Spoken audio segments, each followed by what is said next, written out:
So my empirical puzzle is very specific. The first question, or basically the series of questions that comprise this puzzle is that, do the various presidential candidates for the 2016 Philippine elections substantially differ in terms of their foreign policy platforms? If so, how and under what set of conditions do their campaign platforms differ on such an important area of statecraft? So if so, how and under what set of conditions do they differ? How and to what extent do their platforms agree when it comes to foreign policy? But for me, there are two arguments. The first one is that the candidates' foreign policy platforms vary, so the variation is based on the strategic ways that they substantively and stylistically deploy the degree of nationalist or internationalist / globalist. Of course, in the literature on IR, particularly international political theory, there's a difference between internationalist, globalist, and now the fourth generation of critical theory.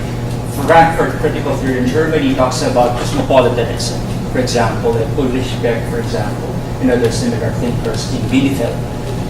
Globalist rhetoric in their campaigns. If you think about it as a line, for example, these are two endpoints in a line. You have a nationalist rhetoric referring to the nation state as their primary reference for invoking the values that they need to emphasize in foreign policy making. And the other end would be the transnational, or something that is extra-national, something that is beyond the imagined confined boundaries of the nation state.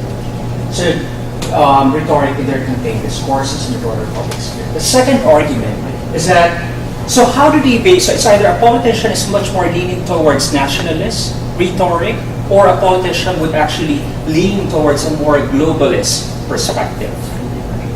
How do they justify that? And the second argument is based on normative justifications. In my impression, the past 4 days of reading, well, actually just a few articles about how the 5 presidential candidates talk about foreign policy, my argument is that they deploy a range of normative justifications in order to argue for their preferences of who should normatively benefit from the government's foreign policy. It's either the nation or global or international. Obviously, all of the 5 presidential candidates explicitly or implicitly say that the nation state or the citizens themselves need to benefit.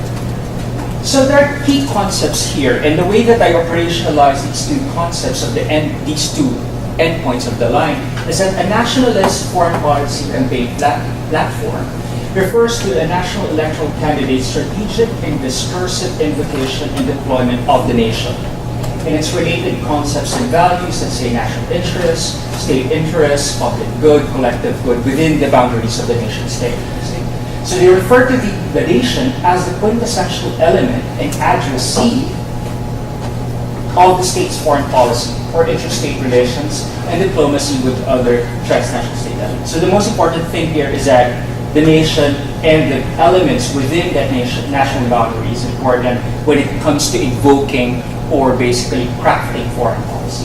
The other end of the line in this analytical exercise for me is that in its most extreme form of international or globalist perspective, it refers to the assumption that state interests have to be judiciously balanced with global communal interests, particularly by assuming that the primary addressee of any form and mode of politics and collective action should be global humanity. So the addressee is that instead of the national citizen or the person within the confines of the nation state, the addressee here is James Bowman, for example, in his book published by MIT Press 5 years ago, talks about the demoi, or the peoples, for example.